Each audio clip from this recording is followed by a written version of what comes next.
COVID hit, I decided that I'd try like college. I worked at UCSB as well, but this was outpatient, and they specifically hired me for eating disorders.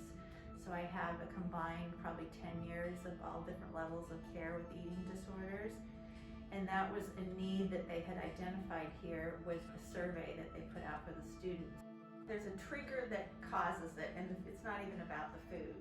That's what people get mixed up with. The food is just a symptom, and it's a coping mechanism for a lot deeper problems. And so a lot of times when people, are autonomous for the first time, they're away from home, they go to college, you mix stress in with that and adult decision making like your major. Whatever the formula for the stress, it comes out in an eating disorder with certain people because it's their way of feeling they can control something. The best thing a friend could do is to just say they care, and not in a nagging way, definitely one-on-one, not in a group, very private, just so that they acknowledge that they care and that they're there and they want to help them get help. Because it is a slippery slope. People can not look sick, but they can be very sick. The first step is that they've noticed there's something, they're not in denial.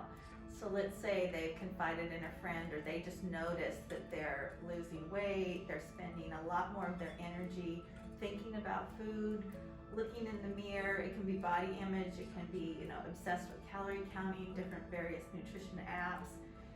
Social media is a huge part of it too, comparing yourself. Usually there's anxiety along with it, and sometimes depression. So if they notice any of those things, I'd say reach out, and there's different screening tools that, like the counseling department here has a screening tool, and then they do like an intake over the phone. So I'm just one piece of this here. So my part of it doesn't work unless they're getting counseling. So I always tell them, you'll get better a lot quicker if you go to counseling, because they're going to get to the root of it. And once that's done, they're more likely to listen to the nutrition education. But it can happen at school, especially with freshmen when they're comparing or they're with peers. There's that social pressure.